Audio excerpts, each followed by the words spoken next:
Okay, we'll start off with a question to Johnson. In recent months, there have been some troubles in your private life, and it affected your UFC contract. How has that affected you in your training and your mental status for this fight?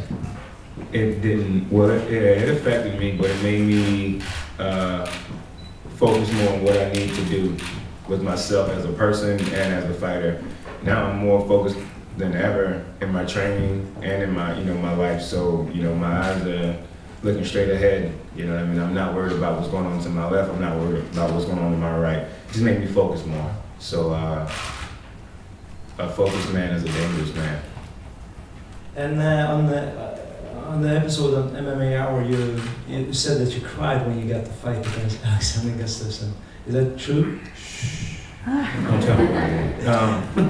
Yeah, man, it was a shocker and it was a blessing at the same time. With everything that had happened to me, to get good news like that you can't help but cry during a situation like, at least I can't help but cry during a situation like that. So I was just excited, you know what I mean, to be able to fight a guy, like Alexander. It's an honor. My last question to you: how do you see Alex's opponent? What do you think his biggest strength, and where is he most dangerous? Everywhere. He's tall, obviously. He's elusive. He moves a lot. He's hard to hit. Hell, he can box for sure. He gave John Jones a run for his money, so I can't take anything away from Alex. He's a beast. I expect him to let everything out of the bag whenever he fights me, just like he did with John. So I just have to be ready for it all. And do you have fighters in the Black Brazilian camp and in the stable that can kind of emulate or replicate Gustafsson's height and range and reach, or will you maybe try and find some fighters and bring them in to help you spar with? You just want me to give up all my secrets, don't you?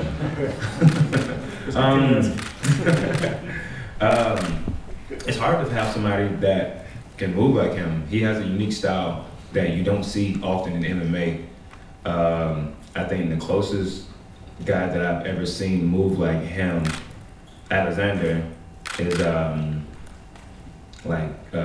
Dominic Cruz. They move a lot. Those two guys, they're basically mimics of each other. So I don't know, man. I gotta do some things, but we'll see. We'll see. It all really matters.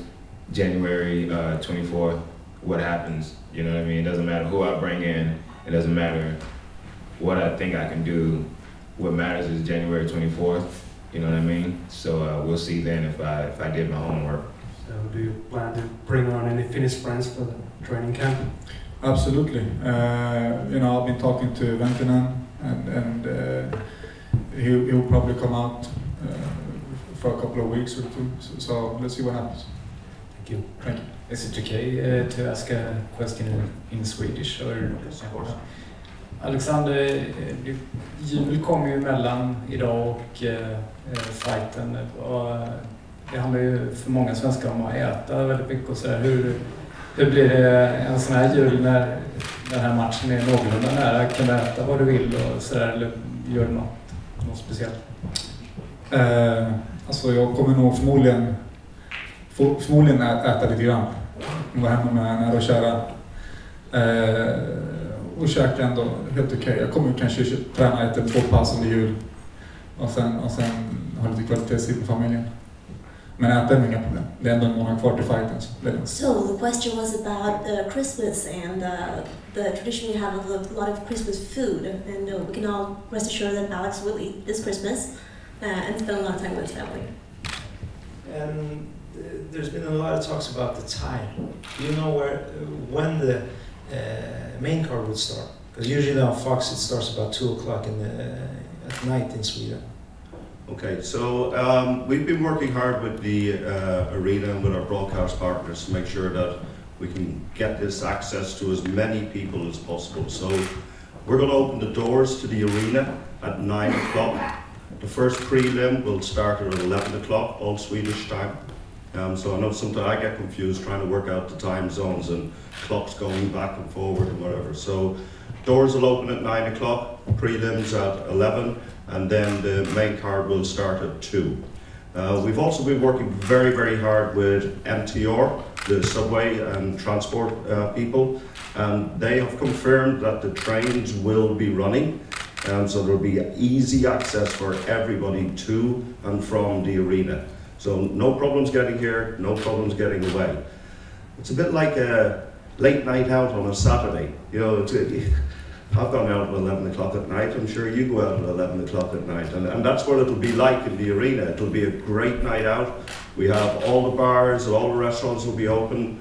We'll have UFC parties going on all around the arena. So it'll be a great night's entertainment.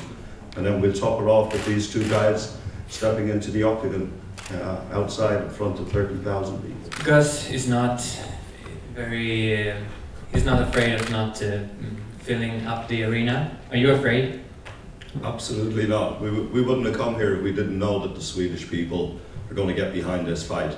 You know, they're going to get behind the UFC as they have done. You know, this is the 4th time we've come to Stockholm. We've got great support. We've got great support of the management team that Alex has here in Stockholm. We've got great support of all the fighters who were on the last card as well. We know the Swedish fans love to support their own nation. Yes, Anthony, you know, I don't know how many you're going to bring over from the US with you, but we're relying on the Swedish fans getting behind this. Like I said, you know, you've seen in the video the Swedish fans when they were in London, you know, when we were here a couple of weeks ago as well.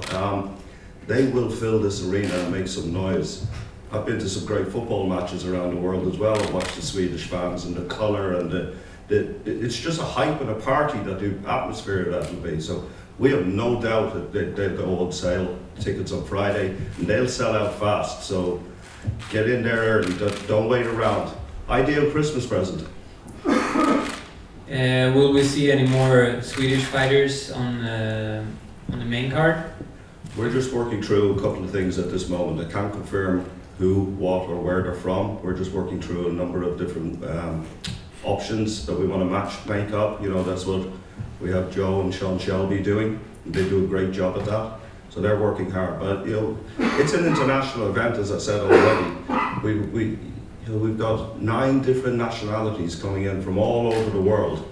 You know, the show itself will be broadcast all over the world. This is a major, major event, and we want to put on the best show possible, and that's what we'll do in matchmaking the fighters, making sure that we got the right match here on the card. I have 2 questions for Anthony and Alex. Now that Mr. Allen said that the fight's going to be the main card is going to start about 2 o'clock. Your fight's going to be probably at 4 o'clock, earliest 3 o'clock. How are you going to train for a fight that starts that late at night? Well, you know, I just have to train at night, so I'll probably train a few weeks before the fight at night time. So that won't be a problem. So you're going to wake up Andreas Michael and... I won't see sunlight at all. In my opinion, if you want to fight, you're going to fight. It don't matter what time it is. So fighters fight, they don't worry about what time it is, they're always ready. So will the time change play a factor? Most likely that's why I'm coming out here probably a week early to get used to it, but I'll be ready. And last question to you, Anthony. The fight between Alex and Jones, have you seen it, and what's your thought about it, and do you think Jones won that fight? No, I thought he won. I have a couple of Swedish friends, and by the end of the fight, they were like, I think we have a Swedish champion. I was like, I think you do too. And whenever they announced that Jones won, I was shocked. I actually thought Alexander won.